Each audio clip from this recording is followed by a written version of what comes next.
Friends, welcome to my channel. आज हम भारतीय शब्दान के सबसे इंपॉर्टेंट टॉपिक भारतीय शब्दान के भागों को पढ़ेंगे। कितने भाग हैं, प्रीवियस में कितने भाग थे। आज एक ही वीडियो में हम सारे भागों को कवर करेंगे और याद कर लेंगे। तो फ्रेंड्स शुरू करते हैं। ये लेटेस्ट वीडियो बने रहिए वीडियो के लास्ट तक। फ्रेंड्स सबसे पहले बात करते हैं भारतीय शब्दान के कितने भाग हैं। अभी प्रेजेंट में हमारे बढ़कर भारतीय शब्दान में 25 भाग हो चुके हैं। कितने भाग हो चुके हैं? 25 भाग। और जब शब्दान लागू हुआ था उस समय हमारे 22 भाग थे। हमारे 22 भाग थे, अब हमारे 25 भाग हो गए हैं। 4 भाग हमारे बढ़ गए हैं। कौन कौन से भाग बढ़ गए? हमारे 4A बढ़ा है, 9A बढ़ा है, 9B बढ़ा है और 14A बढ़ा है। तो फ्रेंड्स जब 22 भाग थे, 4 भाग हमारे बढ़ गए तो 26 भाग होने चाहिए थे, लेकिन ये 25 भाग अभी हमारे वर्तमान में है। तो एक भाग कम हो गया हमारा, एक भाग कम हो गया। वो कौन सा है? 7। तो एक भाग हमारा कम हो गया ये वाला। देखो भाग 7 को हटा दिया गया है, निरस्त कर दिया गया है भाग 7 को। तो आइए शुरू करते हैं हम क्रम से। भाग 1 से लेके भाग 25 तक हम याद कर लेते हैं। चलो शुरू करते हैं वीडियो। सबसे पहले हम देखते हैं भाग 1। भाग 1 में क्या है? संघ और उसका राज्य क्षेत्र। भाग 1 में क्या था? संघ और उसका राज्य क्षेत्र। और अनुच्छेद 1 से लेकर 4 तक यह इसका वर्णन शब्दान में है। अगला देखते हैं भाग 2। भाग 2 में नागरिकता का उल्लेख किया गया है। किसका उल्लेख किया गया है? नागरिकता का। और यह आर्टिकल 5 से 11 के बीच शब्दान में अनुच्छेद दिया गया है। भाग 3 में देखते हैं मौलिक अधिकार है। भाग 3 में हमारा क्या है? मौलिक अधिकार। भाग 4 में देखते हैं राज्य के नीति निर्देशक तत्व। तो इसका जो आर्टिकल है अनुच्छेद 36 से 51 तक इसका शब्दान में वर्णन किया गया है। तो फ्रेंड्स एक आप रिकॉल कर लेते हैं। भाग 1 में संघ और उसका राज्य क्षेत्र। भाग 2 में नागरिकता का उल्लेख है। भाग 3 में मौलिक अधिकार है। भाग 4 में राज्य के नीति निर्देशक तत्व है। अब फ्रेंड्स भाग 3 और भाग 4 में बहुत कंफ्यूजन होता है। तो आप देखिए मौलिक अधिकार में 1 2 3 4 5 6 7 वर्ग हैं। तो ये इसलिए भाग छोटा है तो ऐसे याद कर लेंगे। इसमें देखो राज्य के नीति निर्देशक तत्व में कितना बड़ा शब्द है ये, तो बड़ा है तो बड़ा नंबर आएगा भाग 4। इस टाइप से हम ट्रिक्स का यूज करके भी याद रख सकते हैं। अब देखते हैं भाग 4। एक हमारा यहाँ पे जोड़ा गया था भाग 4A। भाग 4A हमारा जोड़ा गया था। तो इसमें क्या जोड़ा गया? मौलिक कर्तव्य।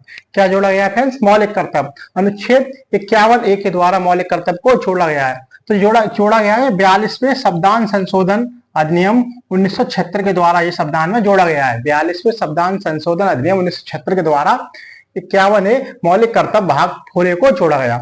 अगला देखते हैं भाग 5। भाग 5 में क्या है? हमारा संघ। और आर्टिकल 52 से 151 तक शब्दान में इसका वर्णन है। भाग 6 में क्या है? राज्य। भाग 5 और 6 को हम एक साथ याद रखेंगे। भाग 5 में हमारा संघ है, भाग 6 में हमारा राज्य है। अगला है भाग 7। इसको हटा दिया गया, इसको निरस्त कर दिया गया है। 1956 के संविधान 7वें संशोधन के द्वारा इसको निरस्त कर दिया गया भाग 7 को। तो इसको तो हम काउंट नहीं करेंगे, इसको तो हम हटा देते हैं। इसको याद करने की जरूरत नहीं क्योंकि इसको हटा दिया है। अगला देखते हैं भाग 8।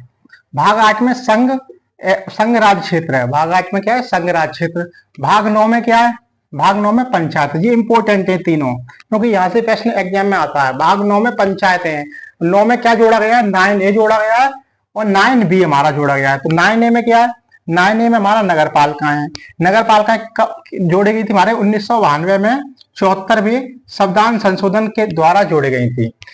तो नगर पालिकाएं 9A में क्या? नगर पालिकाएं जोड़ी कैसे गई थी? 74वें संविधान संशोधन अधिनियम 1992 के द्वारा ये जोड़ी गई थी। इसी हिसाब से 9B सहकारी समितियां हैं। ये हमारी 97वें संविधान संशोधन अधिनियम 2011 के द्वारा संविधान में जोड़ा गया था। 97वें संविधान संशोधन अधिनियम 2011 में जोड़ी गई थी। इसी टाइप से आता है भाग 10। भाग 10 में क्या? अनुसूचित एवं जनजाति क्षेत्र। अनुसूचित एवं जनजाति क्षेत्र। फ्रेंड्स 10 भाग हमने अच्छे से याद कर लिए, तो एक बार इसको रिकॉल कर लेते हैं। भाग 1 में क्या है? संघ और उसका राज्य क्षेत्र। भाग 2 में नागरिकता। भाग 3 में मौलिक अधिकार। भाग 4 में क्या है? नीति निर्देशक तत्व। भाग 5 में संघ। भाग 6 में राज्य और भाग 7 में को निरस्त कर दिया गया है। भाग 8 में संघ राज्य क्षेत्र है। भाग 9 में क्या है? पंचायत है। 9 के का में क्या है? नगर पालिका या 9A या नगर पालिका है।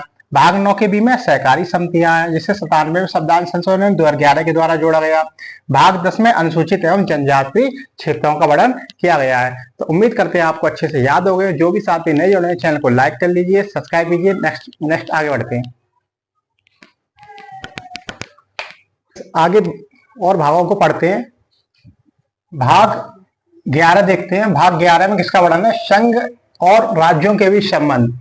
संघ एवं राज्यों के बीच संबंध दिया गया है भाग 11 में। भाग 12 में वित्त संपत्ति शब्दाएं और बात दिया गया है। भाग 11 में संघ एवं राज्यों के बीच संबंध, भाग 12 में वित्त संपत्ति समुदाय और बात, भाग 13 में व्यापार वाणिज्य और समागम। ये भी इंपॉर्टेंट क्वेश्चन है, कई बार एग्जाम में आया हुआ है। भाग 13 व्यापार वाणिज्य और समागम।